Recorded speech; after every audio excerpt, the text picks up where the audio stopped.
अब हम बहुविकल्पिता वंशानुगति का उदाहरण देखेंगे। इसमें होता क्या है कि दरअसल जो एलील है, इसमें एक से ज़्यादा एलील जो है वो लक्षणों की वंशागति को निर्धारित करते हैं। इसका सबसे अच्छा एग्जाम्पल जो है, जिसको हम बहुविकल्पिता कहते हैं, इसका जो एग्जाम्पल है वो एबीओ ग्रुप है, यानी कि ब्लड ग्रुप। हम सभी जानते हैं कि हम सबका एक ब्लड ग्रुप है, यानी रक्त समूह है। तो वो ब्लड ग्रुप जो है 4 तरह के होते हैं। ये जैसे ब्लड ग्रुप ए है, ब्लड ग्रुप बी है, ब्लड ग्रुप ए बी है और ब्लड ग्रुप ओ है। तो इस ब्लड ग्रुप को निर्धारित करने के लिए 3 एलील पाए जाते हैं। वो 3 एलील कौन से हैं? 3 एलील जो हैं, एक है IA, एक है IB और एक है IO। तो अब ये 3 जो एलील हैं, इसकी वंशागति, यानी एक भी वंशागत हो सकता है, उसके आधार पर भी बन सकता है, और 2 की वंशागति के आधार पर एक अलग फिनोटाइप या ब्लड ग्रुप वो शो होगा।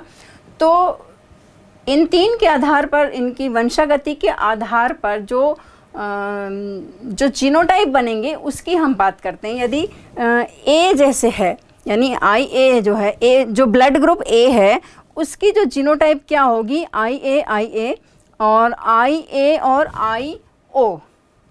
तो ये 2 तरह की हो गए जीनोटाइप। अगर बी ब्लड ग्रुप की बात करें तो IB और IB और IBO। और AB की यानी बात करें, यानी जो ब्लड ग्रुप AB है, उसकी जो जीनोटाइप है वो किस तरह की होगी, IA और IB।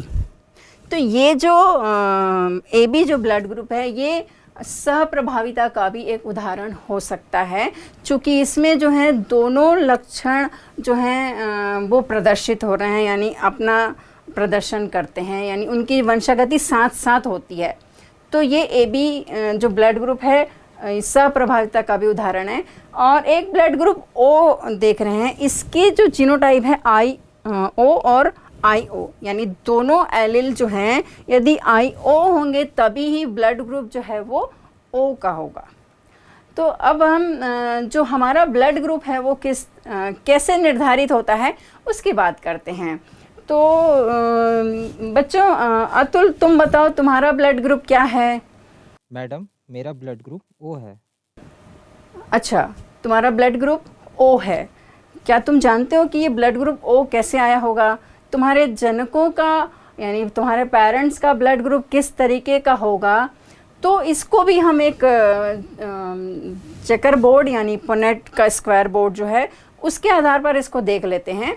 तो ये जैसे मेल गैमेट हो गया और ये फीमेल गैमेट है, जिसमें IO ही है, एक ही तरीके का एलील है, IO है।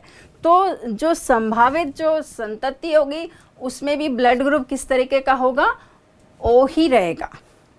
अच्छा हिमांशी, तुम्हारा ब्लड ग्रुप क्या है? मैडम, मेरा ब्लड ग्रुप A है। A है। तो तुम्हारा जो ब्लड ग्रुप A है वो कैसे आया होगा? तो तुम्हारे पेरेंट्स का किस तरीके का होगा उसकी बात कर लेते हैं। तो तुम्हारे पेरेंट्स में जो एक माता और पिता का एलील जो होगा, यानी उसका जीनोटाइप जो होगा वो किस तरीके का होगा? एक IA होगा और दूसरा IA भी हो सकता है और IO भी हो सकता है। तो इससे बने हुए जो संतति होंगे उसको आप जैसे देख रहे हो, तो IA से IAA बना, तो मतलब ये ब्लड ग्रुप A होगा। लेकिन नीचे में आप देख रहे हो, यदि IO है तब भी जो ब्लड ग्रुप होगा वो मतलब ब्लड ग्रुप IA होने से यदि एक भी एलील A का प्रेजेंट है तो उसका ब्लड ग्रुप क्या होगा, A होगा। अब ये सोचो कि ब्लड ग्रुप AB किस तरीके का होगा, यानी उनके जनक जो हैं वो किस तरीके के हो सकते हैं। तो इसको भी हम लोग एक चेकर बोर्ड की सहायता से देख लेते हैं।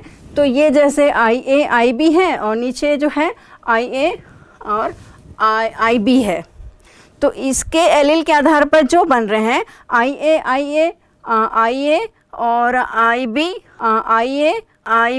IB मतलब IB। तो इस तरीके से AB कब बनेगा, जब उसमें A एलील वाला भी रहना चाहिए और बी आई बी एलील वाला भी होना चाहिए, क्योंकि दोनों एलील हैं, दोनों ही एलील जो हैं वो संतति में पहुंच रहे हैं और वो उनका ब्लड ग्रुप जो है वो AB टाइप का होगा। तो इस तरीके से ये ब्लड ग्रुप का जो निर्धारण होता है वो 3 एलील की वंशागति के आधार पर, यानी जो वंशागत हो रहा है उस आधार पर होता है। एक भी हो सकता है, यदि A वाला हो रहा है तो A ग्रुप आ गया, B वाला हो रहा है तो B ग्रुप हो गया, यदि A और B दोनों हो रहा है तो AB ग्रुप हो गया, यदि O वाला है तो O ग्रुप आएगा। बच्चों, आज के इस वंशागति एवं विविधता के सिद्धांत के इस पार्ट में हमने मेंडल ने जो नियम प्रतिपादित किए थे और जो डाई हाइब्रिड क्रॉस उसकी बात की, हमने मेंडल के नियमों का क्या महत्व है आज की वर्तमान परिस्थिति में उसकी बात की। साथ ही मेंडल के जो नियम थे उससे कुछ विचलन थे, यानी जिस तरह की आनुवंशिकता को उन्होंने बताया था कि उससे थोड़ा सा डेविएट हो रहे थे, उसके एग्जाम्पल्स की हमने बात की, जैसे कि अपूर्ण प्रभाविता है, सप्रभाविता है, बहुविकल्पिता है। तो ये जो पार्ट हैं इसके बहुत ही इम्पॉर्टेंट है। एग्ज़ाम पॉइंट ऑफ व्यू से भी हम बात करें तो इससे रिलेटेड अक्सर क्वेश्चंस आते हैं। आप पीछे के यदि क्वेश्चन पेपर को देखेंगे तो अपूर्ण प्रभाविता क्या है, सप्रभाविता क्या है, इसको एग्जाम्पल के जरिए समझाइए। ABO वर्ग ग्रुप किसका उदाहरण है, इसको आप समझाइए। डाई हाइब्रिड क्रॉस है, ये तो बहुत ही महत्वपूर्ण क्वेश्चन आता है।